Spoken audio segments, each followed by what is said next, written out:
দাঁড়িয়ে আছে না, ঝোল দিচ্ছে আমার ধরার জন্য।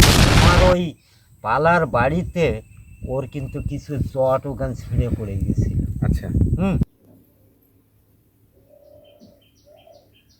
নমস্কার বন্ধুরা, আবার সুন্দরবন লাইভ চ্যানেলের একটা নতুন পর্বে সকলকে স্বাগত জানাচ্ছি। বন্ধুরা, আজকে এটা হচ্ছে কোন জায়গার নাম এটা? এইটা হ্যাঁ এইটা হচ্ছে, এইটা খোলাখালির মুখ বলে। হ্যাঁ, পাড়ার নাম কি? এনপুর। আইনপুর। হ্যাঁ, আর আপনার নাম? আমার নাম শ্রী ভূপতি মণ্ডল। আচ্ছা, আপনি অ্যাকচুয়ালি যে গল্পটা বন্ধুরা বলতে যাচ্ছি, সুন্দরবনের গভীর জঙ্গলে ঘটে যাবে একটা ঘটনা। আর সেই ঘটনাটা কিন্তু অনেকটা ভয়াবহ ঘটনা। জীবন্ত মানুষ জঙ্গলে যাওয়ার পর যেভাবে বাঘ শিকার করে ছিঁড়ে খায়, ঠিক সেরকম একটা গল্প তোমাদের সামনে উপস্থাপন করতে যাচ্ছি। তার আগে যে দাদুটার সঙ্গে দেখা হয়েছে, দাদুটা সত্যি মানে এই পেশার সঙ্গে আপনি কতদিন ধরে যুক্ত আছেন? ও তো প্রায় 30-35 বছর যুক্ত আছি আমি। আচ্ছা, তো আপনার আপনার সঙ্গে কি ঘটনা ঘটেছিল যদি একটু আমি বলতেন। সুন্দরবনে মিন ধরতে যেতাম এখান থেকে বছর মেন 5-7 বলতে? বাগদা, বাগদা, আচ্ছা। পোনা। মেন বাগদা। এবারে আমরা ওই পাড় দিয়ে জাল টানি তো, হুম। ওই নদীর পাড় দিয়ে, ওই কমর জলে নেমে আর কি। আচ্ছা। এবারে আর ওপরে তো জঙ্গল।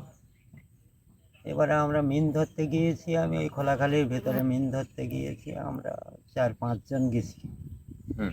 তো 5 জনের মধ্যে আমরা 2 জন পেছনে ছিলাম, একজন নৌকায় ছিল আর 2 জন অন্য সাইডে।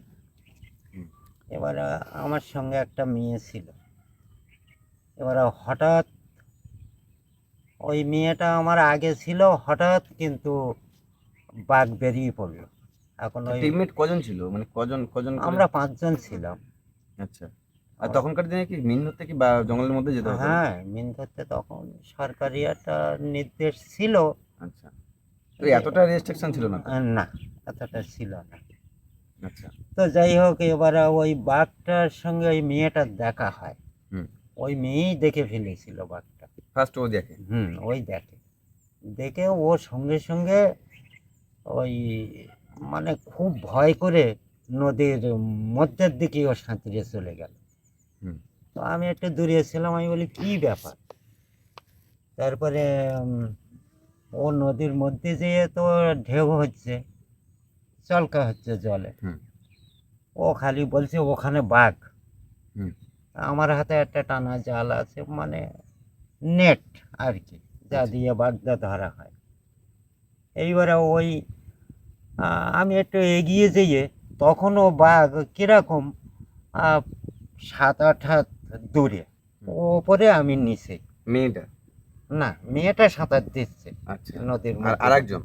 আর আমার সঙ্গে বাঘের পরে ও যেয়ে আচ্ছা। দেখা হচ্ছে। আচ্ছা আচ্ছা। এইবারে আমি কি করি, আমি তো একা পড়ে গেছি। আর এদিকে এই মেয়েটা ওই তুফানে জল গিলছে, নোনা জল। আর ওদিকে আমার নৌকা প্রায় আপনার কতটা বলি, তো হাফ মাইল, হুম। হাফ মাইল অত দূরে নৌকা। হুম। হুম। তো যাই হোক, এবার ওই বাঘের সঙ্গে আমার তখন তো বাঁচতে হবে। হুম। এইবারে কি করি, তারপরে আমি ওই আমার কাছে যে মিন ধরা যে জালটা ছিল, হুম। ওই জালটা আমি ওর সামনে, তার মানে 5-7 হাত দূরে, হুম। ওর সামনে ওই জালটা আমি চর খুব নরম তো, হুম। জালটা একটু পুঁতে গেছে আর কি। হুম। এইবারে আমার হাতে তো আর কিছু নেই। হুম। এর মধ্যে একটা পালা এসে, পালা মানে গাছের পালা, হুম। পাতা টাতা নেই, একটা গরান পালা, এইরকম গোড়া মোটা, খুব লম্বা। ওই পালাটা আমার পায়ে এসে বেঁধে গেল জল দিয়ে এসে। হ্যাঁ, আচ্ছা। এখন ওই পালাটা আমি তুলে নিই, ওই পালাটা তুলে নিয়ে ওর সঙ্গে হয় আমার লড়াই। বাঘের সঙ্গে? হুম। ততক্ষণ পর্যন্ত বাঘ কি ওখানেই কি মানে হ্যাঁ, দাঁড়িয়ে ওখানে আছে? দাঁড়িয়ে আছে না, ঝুল দিচ্ছে আমার ধরার জন্য। ও আচ্ছা। হুম। আর তার আর মাঝখানে এত কিছু করে ফেলেছেন আপনি? হ্যাঁ, এত কিছু আমি করেছি। আর ওই নেটটার জন্যে ও একটু মানে একবার নেটের ও সাইডে যায়, আবার এ সাইডে যায়। হুম। আমি আসতে দেইনি, খুব জোরে হাঁকাহাঁকি। হ্যাঁ, হুম। তখন আমার নৌকা অনেক দূরে, অত দূরের থেকে নৌকাটা আমার কাছে আসবে, তারপর তো আমার তুলবে ওখান থেকে। যাই হোক ওই পালাটা নিয়ে, নেটটা ওইরকম পোঁতা আছে, আমি নেটের এপাশে আছি, হুম। ওই পালাটা নিয়ে আমি তখন বাঘ এ ধারতে যখন মুখ বের করে দেয় ওই পালা দিয়ে বাড়ি মারি। হুম। ও ধারতে যখন নেটের ও ধারতে যখন মুখটা বের করে দেয় আমার ওপরে মুখ ডাবাবে বলে, হুম। হুম, হুম। মানে আমার ঘাড়ে ধরবে বলে। এইবারে আমি ওই সুযোগটা দিইনি। এইবার ওই পালা দিয়ে মানে যতবার এসছে আমার দিকে ততবার ওই মুখি ওই পালা দিয়ে, পালাটা কাঁচা ছিল, হুম। ওই পালা দিয়ে আমি ওই বাঘটাকে রক্ষা করি। হুম। এবার কাছাকাছি একটা গমো গাছ ছিল, গমো গাছটা এরকম হিলেছিল, ওই গমো গাছের তলায় ওর ওই বাঘের মেরুদণ্ডটা ওর তলায়। হুম। হ্যাঁ, এইবারে ওখান থেকে আমার সঙ্গে লড়াই হয়। বাঘটা ছিল ওর গাল লোম খুব লম্বা লম্বা ছিল, মানে ওই জট পড়ে যেরকম হুম। মানুষের মতো ওইরকম জটা বাঘ ছিল, এই এখান থেকে বেশি পথ না। এইবারে ওর সঙ্গে ও পেশাপেশি বা আমার ওই পালার বাড়িতে ওর কিন্তু কিছু জট ওখান ছিঁড়ে পড়ে গেছিল। আচ্ছা। হুম, এইবারে যাই হোক ওইরকম কিছুক্ষণ লড়াই করতে করতে তারপর আমার নৌকা আসলো কাছাকাছি। যখনই নৌকা আর লাস্টে যে বাড়িটা আমি ওর দিয়েছি মুখি, হুম। ওই বাড়িটা ওর খুব একটা আঘাত হয়েছে, হুম। ও একটু ওপরের দিকে চলে গেল, আমার তো বাঁচতে হবে। হুম। হুম, আবার এই সুন্দরবনের বাঘের খুব আঘাত করাও যাবে না, না, আদৌ করা যাবে না। একটা আঘাত করলে জেল হতে পারে। জেল হতে পারে। হুম। তা আমরা কিন্তু এর আগে অনেক জঙ্গলে টঙ্গলে গেছি, আমরা কোনোদিন অনেক বাঘের সঙ্গে দেখা হয়েছে, আমরা কোনোদিন বাঘের সঙ্গে লড়াই বা ওর যে আঘাত করা এগুলো আমরা করিনি। কেন করিনি? যে সুন্দরবনকে বাঁচাতে হবে তো আমাদের, নাই আমরা বাঁচব না। তো যাই হোক, এবার বাঘটা আমার নৌকাটা যখন এসে গেল, আমি ওই নৌকা, তার আগে নৌকাটা আসার আগে বাঘটাকে আমি ফিরিয়ে দিয়ে আমি ওই মেয়েটা যেয়ে ধরলাম ওই নদীর মধ্যিখানে। হুম। তখন মেয়ে তো মানে আর কোনো জল ফল খেয়ে তো হুম, নিস্তেজ হয়ে গেছে। নিস্তেজ হয়ে গেছে। মেয়েটা ধরলাম, ধরে আমি এই ঘাড়ের ওপরে নিয়ে আমি সাঁতার দিচ্ছি, নৌকাটা আসলো, নৌকায় আমি বললে আগে মেয়েটা তোল, তারপর আমি ওর। এমনি আপনাদের কারো ক্ষতি হয়নি? না, ক্ষতি ক্ষতি দেয়নি আর কি। তো যাই হোক, আমি ওইভাবে নৌকায় উঠে গেলাম, নৌকায় উঠে তো তখনই আমার ভয়, এর আগে আমি মনে খুব সাহস রেখেছিলাম, হুম। তখনই আমার ভয় হলো। তো যাই হোক, মেয়েটা খুব কষ্ট করে বাঁচানো হলো, মেয়ের পেটে চাপ টাপ দিয়ে কিছুটা জল বের করে তখন দেওয়া। বাকি টিমমেটরা কোথায় ছিল? ও সব নৌকায় উঠে এসছে আমাদের নিতে। আচ্ছা। হুম, তারপরে ওই মেয়েটা তুলে একটু পেটে চাপ টাপ দিয়ে, আমার এই বাড়ির ধারের মেয়ে, পেটে চাপ টাপ দিয়ে একটু জল টল তুলে দেওয়া হলো, তখন ওই মেয়েটা একটু হাকাত করে উঠলো। হ্যাঁ, হুম। উঠলে আমি বলি আর অসুবিধা তাই হবে না। এইটা নিয়ে মানে এখন পর্যন্ত আপনি এখনো তো জঙ্গলে যান না? যান না? এখন যাই, কম যাওয়া হয়। খুব কম। কিন্তু আপনি ভয় হয়ে আপনি গেছে। 30 বছরের মধ্যে কতবার বাঘের সম্মুখীন হয়েছেন? আমি 30 বছরের মধ্যে অন্তত 10-12 বার। তো আপনার চোখের সামনে কোনো অ্যাক্সিডেন্ট হয়েছিল? মানে হুম, বাঘে হুম, ধরেছে হুম, এরকম কিছু হুম, হয়েছে? হুম, হুম। তো যদি একটু আমার বলতেন, নিজের মামার ধরেছে বাঘে। তো সেইটা যদি একটু বলতেন। আমরা যেমন ওই খেবলা জাল, হুম। আমরা চর দিয়ে হেঁটে খেবলা জাল পাচ্ছি, হুম। জঙ্গলতে খুব জোরে লাফিয়ে এসে আমার মামার ধরলো। হুম। মামার ধরার জঙ্গলটার নাম কি? ওই জঙ্গলটার নাম হচ্ছে আপনার এই যে হলদিয়া, এই হলদিয়া। ও হলদিবাড়ি যেটা বলে। হ্যাঁ, আচ্ছা। ওটির আশপাশ আর কি, এখান থেকে মানে মেছোয়ার মুখী। এখানে মেছো হলদিয়া কত দূর, ও কত ডিস্টেন্স?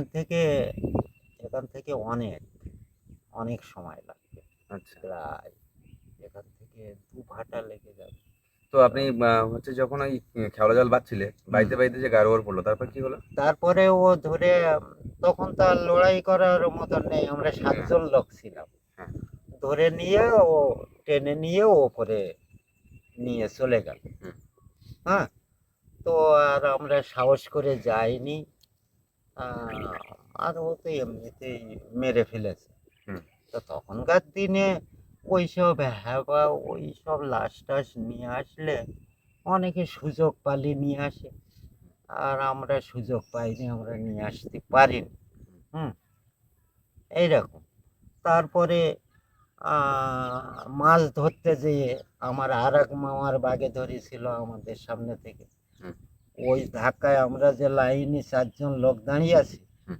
মোট 5 জন, 4 জন দাঁড়িয়ে আছি, আর ও ওই গুঁড়ি মেরে মাছ খুঁটছিল, খেওলার মাছ। হুম। হুম। ওর ওপরে এসে ঝাঁপিয়ে পড়ে, পড়ার সঙ্গে সঙ্গে তারপরে আমরা 3টে মানুষ কি করি, হুম। আমরা সঙ্গে সঙ্গে নৌকা কাছাকাছি ছিল, আমরা নৌকায় উঠে গেলাম, ওকে নিয়ে চলে গেল। রক্ত কি, হুম। বিশাল রক্ত। ফার্স্ট এসে বাঘেকে ফার্স্ট কোথায় ধরেছিল? ঘাড়ে? ও ঘাড়ে, বাঘ আসি পর ও ঘাড়ে ধরে। ঘাড়ে ধরে নাতাড়ান দিয়েছিল?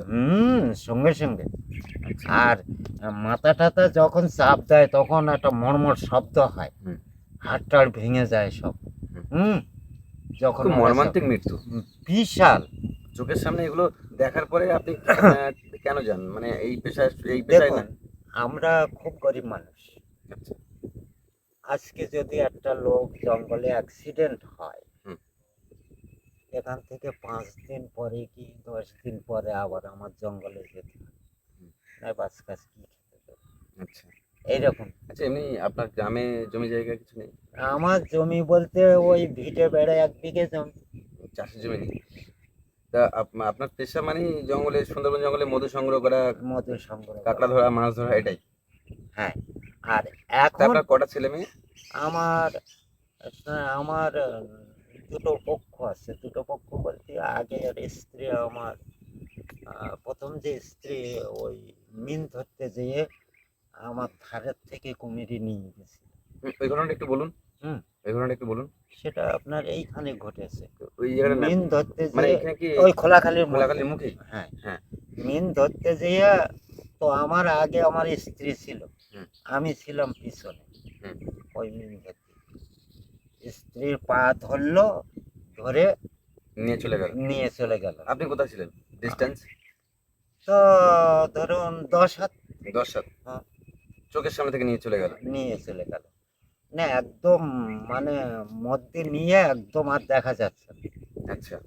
যাই হোক, অনেক নৌকা তখন ওই মিন ধরার জন্য জাল দিত। হ্যাঁ, তখনকার দিনে মিন ধরার জন্য প্রচুর জাল পড়তো, এখন তো জাল পড়ে না। হ্যাঁ, এইবার ওরাও খুব খোঁজাখোঁজ করে আর পায়নি। হুম। নিয়ে গেল।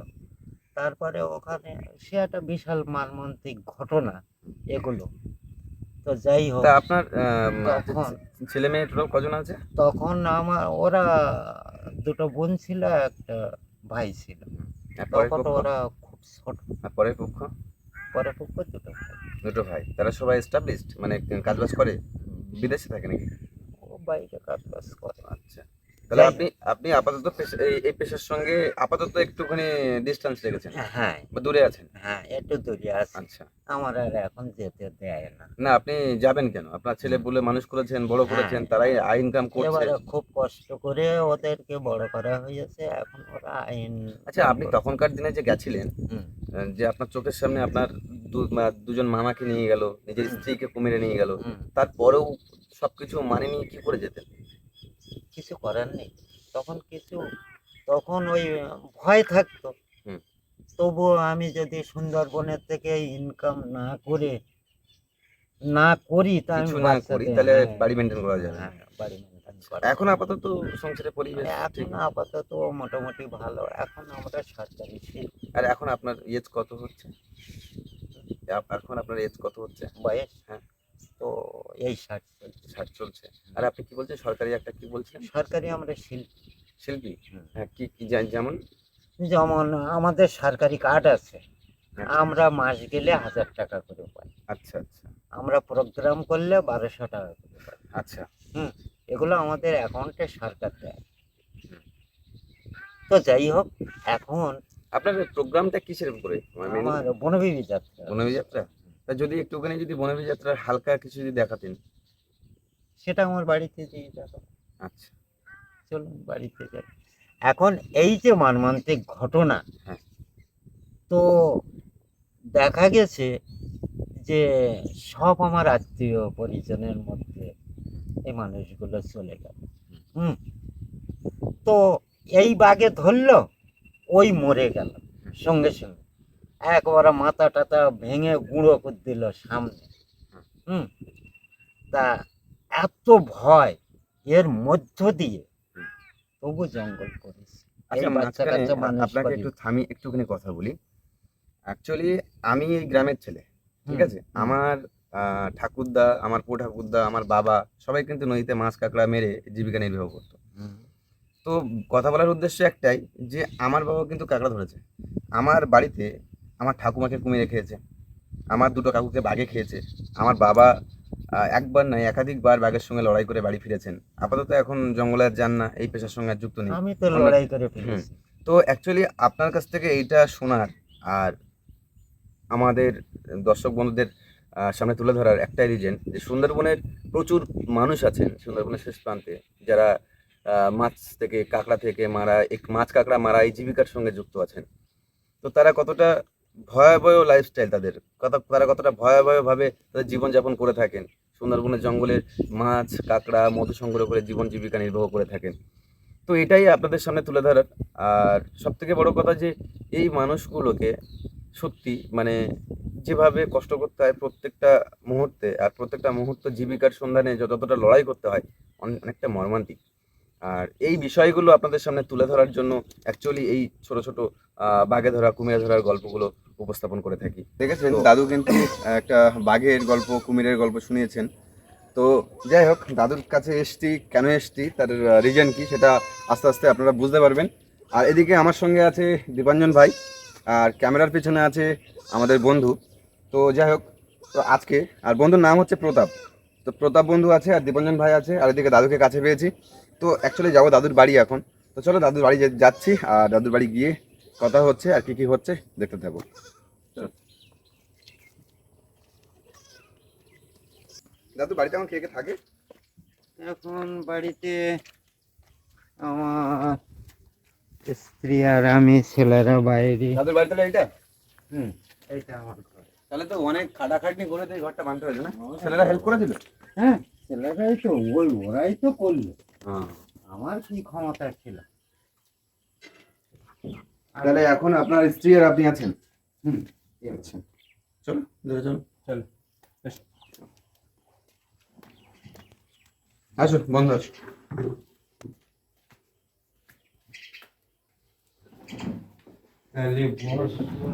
তো এটাই হচ্ছে দাদুর বাড়ি।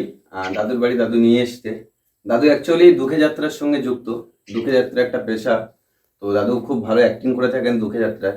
তো দাদুর কাছ থেকে দেখে নেব যে কাকু যে দাদু কিরকম ভাবে আর কি অ্যাক্টিং করে। হালকা আপনাদের সামনে তুলে ধরতে চলেছি আর তুলে ধরবো। আপনারা অবশ্যই কমেন্ট বক্সে কমেন্ট করে জানাবেন যে কেমন হচ্ছে, কেমন করছে দাদু, কেমন হয়েছে। তো বন্ধুরা, এখন এই মুহূর্তে ঠিক দাদুর বাড়িতে এসেছি। তো দাদুর অনেক কিছু হারিয়ে গেছে, দুজন মামা হারিয়েছেন, নিজের স্ত্রী হারিয়েছেন। তো তারপরে সেই পেশা থেকে কোনো রকম ভাবে আর কি বেরিয়ে আসতে পেরেছে ছেলেরা বড় হওয়ার পর, বিদেশে ইনকাম করার পর। এখন আপাতত দাদুকে আর জঙ্গলের পেশার মধ্যে যেতে হয় না।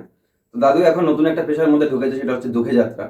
তো দুঃখে যাত্রা মোস্ট প্রবাবলি আমাদের গ্রামের একটা কিন্তু ঐতিহ্য, অনেক পুরাতন ঐতিহ্য, যেটা দাদুর মধ্যে সেই কোয়ালিটিটা আছে।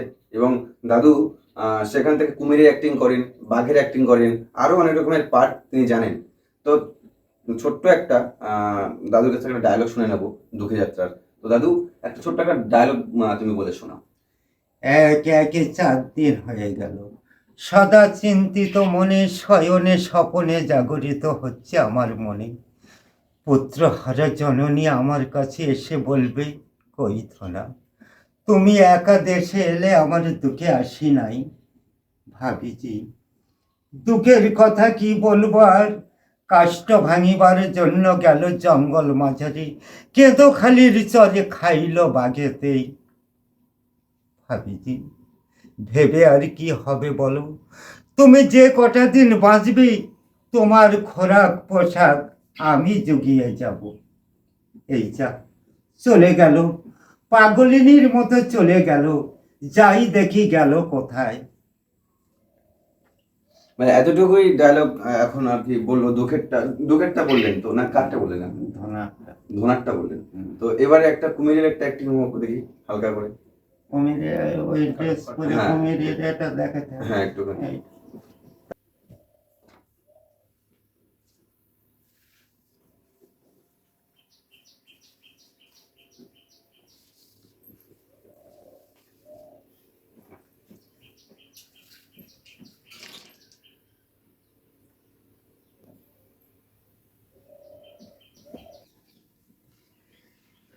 তো এটাই হচ্ছে বন্ধুরা দাদুর মানে কুমিরের রূপ।